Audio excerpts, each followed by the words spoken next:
Bakit? Parang paurong yung lakad nyo ah. Dito kayo. Kapilok po eh. Kailan kayo sa Pinok? Ako mag-2 months na po may 2 weeks na mahigit? 2 months. 2 months! Ito, yung x-ray ko, 1 month na siya yan. Okay, unremarkable. RRD. Complete non-displaced fracture is noted. Base of the 5. Metatarsal po. Accessory na bigla. Okay.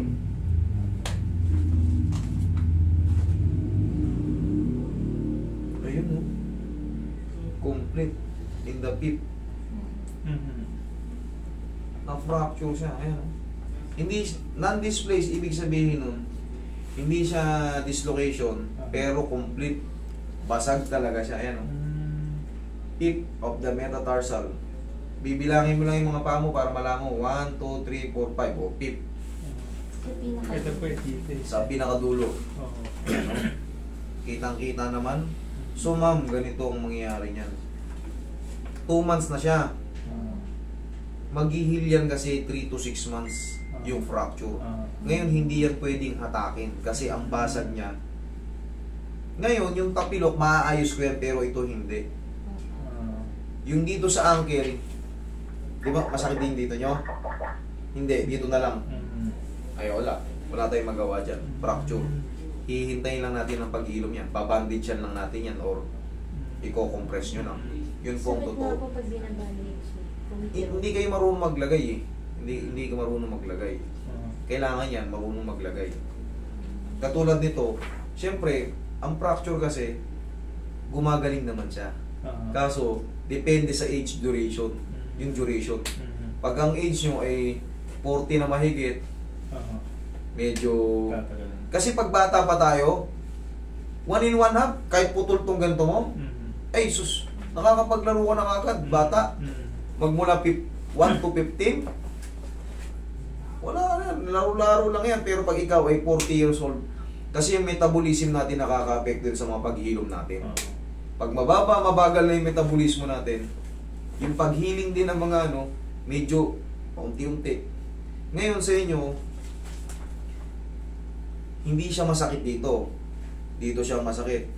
Pag hinata ko yan, madodoble pa yan. Mabibiyak ko palalo yan. Kaya depende rin sa ano, hindi ko basta-basta inahatak, hindi ko basta-basta tinitreatment. Ang gagawin ko lang dyan, imamassage ko lang yung gilid, tapos, mayroon ba tayong ano dyan? Tignan mo, hindi ka masasaktan pag ako nag-bandage. May bandage yan? No. Patak mo nga kayo butong. Last naman na kayo eh. Ako mag-aayos. Okay. Nasa akin na yun kung anong treatment ang gagawin ko. Eh hindi siya pwede sa treatment ko. Eh ba't ko gagano'n kung hindi pwede? Hintayin na lang natin yung healing process. Hindi ko ito hinahatak. Hindi mo pa hatak, eh putol nga eh. Pag hinatak mo, di usog lalo yung putol. Kasi ako nga minsan ginagano ko kasi parang sabi ko baka akala ko yung ugat lang. Hindi, dapat maintindihan nyo to. Maintindihan nyo yung nakalsulat dito. Dapat pala ipinaintindi sa inyo. Inano din po ng doktor. O yun pala eh. So, May fracture. kaya nga, dapat Hindi niya sinabi na bawal pala nga yun. eh kaya nga nakita mo na, hiwalay na kaya, hindi hinatak ko, di lalong lumuwag yung pagka, lalong lumayo yung ano. O di, eh ba't ko gagawin? Eh alam ko na ang mali. Kasi dito tayo mag-focus. Pero mamaya, gagawa natin ang paraan niya. Di ba nahihirapan kayo pag sabi mo nasasaktan kayo, tingnan mo ako magpipektus dyan. Ako magpipektus dyan. Hindi lahat ng tapilok, eh... Kaya nataka sa kanya eh, yung hindi masakit yung dito. Alam nyo, ma'am, bibihira sa mga taong natatapilok na fracture eh. Paano ba ang pagkatapa nyo? Parang pahulog. Oo. Mahulog. Oo, kaya pala eh. Taas kasi ng step doon. Kasi bibihira na pa-fracture sa tapilok ha. Yung nakaganyan, ay, nakapagsapatos. Hindi mapapracture, pero kung ikaw ay naggaling sa hulog, yes, Siguro pababa. ganyan siguro kataas siyempre yung eh. bigat nyo, tapos ang liit ng Ang paa nyo. taas, ganyan kataas. Nung natapilok nga yun, alay, nakaludo sa may kalsada eh. Pagtingin ko. Nalintik ang sakit mo. Sakit nun, grabe sakit. Ganon ko dito, ano naman tong tuhod ko, naituhod ko siya. Sugat ako dito. Buti nga mo, naitukod mo pa yun, kung hindi, maaari pang mga balik pa yun. Kasi lahat ng bigat mo, yung katawan mo, yung impact ng katawan mo, kung dun lang. So, 3 to 6 months pa to. 3 to 6 months ang healing process niya. Wala tayong Wala mga napakatagal. Mami, ang pinaka-the best niyan para mabilis mag-heal, bone vitamins. Para mas mabilis mag-heal. Yun ang pinaka-the best. Hindi pala sinabi ni Doktor. Relax na. Hindi, minsan kasi nabibisi sila doon. Kaya, hanggat maaari, kahit i-explain ko yun din naman ang pag nagpa-check up kayo, pag yun na, tinutukan na kayo, magbibitamina kayo sa buto para yung mga fracture mas mabilis mag-heal. Eh naman talagang totoo eh. Eh gusto ko nga ito dati pa semento, sabi ko ba, pa-casting, mahirap pag pinapa-casting. Ang consequences sa casting, higa ka, pagilid ka. Ang consequences sa casting, kunyari ito lang problema mo. Kinas ngayon hanggang dito. Ngayon ito hindi naglalaro. Kasi susunod yan, matigas na yan. Napanood ko kasi yung vlog mo nun eh, yung kinasting. Ang nangyari sa may paa, paanang manika. Oo, ako ganun. Nakaganon ako yun. Eh syempre, hindi mo nagagalaw eh. Followers kayo. Eh, kita nyo, may natututunan kayo kahit paano. Labag man sa iba, kumbaga nalalabanan ko may iba, eh yun ang totoo. Katulad, may pumunta kasi rito, nandito yung ito walang problema, nagaganon niya eh. Kinas, nakaganon. Ngayon, gumaling yung wala na masakit dito. Hindi naman niya ma-straight ngayon. Siyempre, isang buwan at kalahati kang walang ganun-ganun eh. Ang kas, inabot dito. Eh, hindi naman walang problema yung siko. Nandito yung problema. O, di ngayon, di kulang-kulang 2 buwan yung bago tinanggal. Pagtanggal niya ngayon, dahil kating-kating na eh. Hindi, Master. Ngayon, susundan mo pa ngayon ng therapy ngayon yun. Hot compress and cold compress ka pa para maunat ulit yung mga tendon muscle mo. Yun ang consequences ng mga Kailangan talaga, siyempre, hindi naman kayo pwedeng magmarunong pag nandun na kayo eh. Kung saan nila kinas. Katulad yan, dito lang yung problema nyo. Ikakasyan, baka hanggang dito. Susunod yan. Yung isa naman ay yung problema.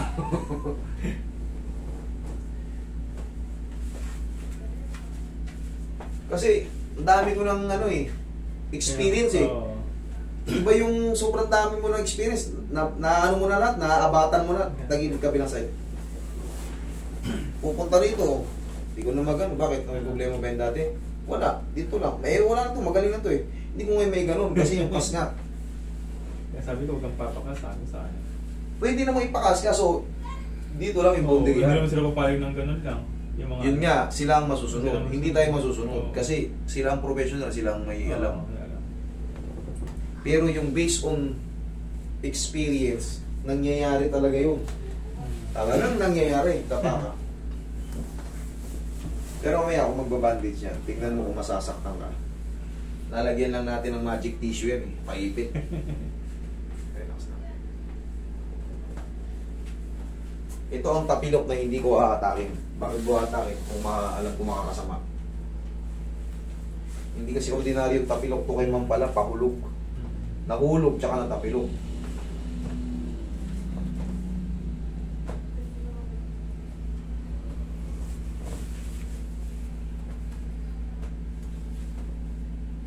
Okay, masasimig ka to ngayon, Ma'am. Baka guminawa yan. Ako rin po, samantalin ko na ako dito. Ito ba yun? Tihaya ka, Ma'am. Sige, asan yung wala pa? Tingnan mo, nandiyan na. Ayaw. Pamasahin ko na lang yun. Dapat sunod ko.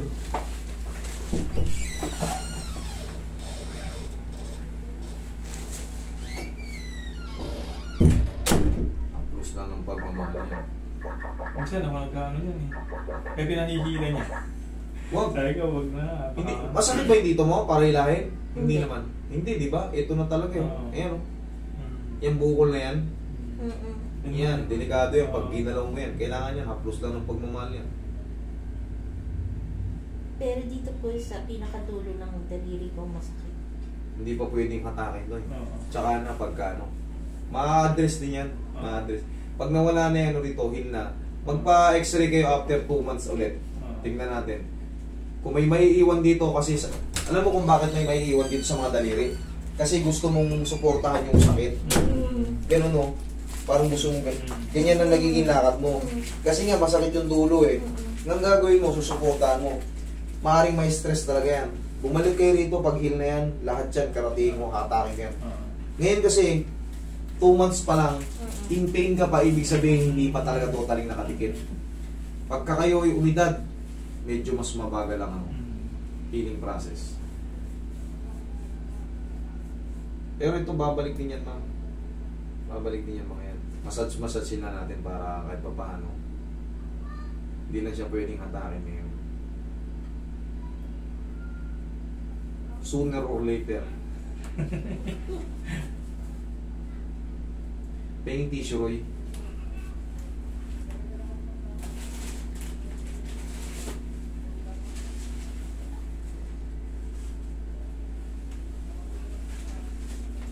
Pag maglalagay kayo ng ano, ng bandage.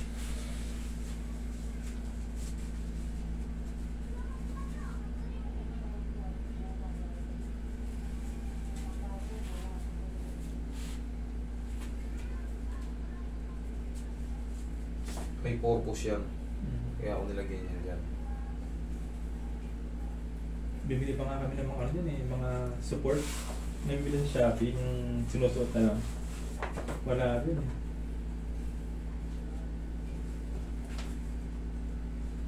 Na yun, kung may fracture talaga. Wala. Tanggalin nyo na ito mamayang gabi. Pag matutulog na kayo. Tapos hanggat maaari, huwag nyo munang ipilit talagang ilakad. Talagang kailangan maghihil lang muna siya.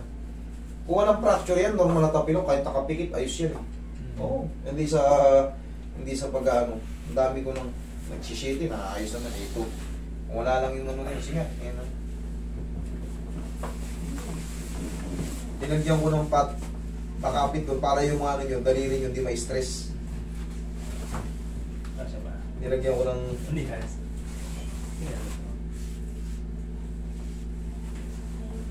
Kaya naman, o sige. Hindi na. Oo. Sabi nyo, pag nilagyan ng ano, kas, masakit. Eh bakit ngayon ako naglagay ng kas, hindi masakit? Nasa pectus lang kasi. Nasa tamang pag-ipit. Okay? Oo. Dito kayo, upo kayo ulit. Meron pa pala sa...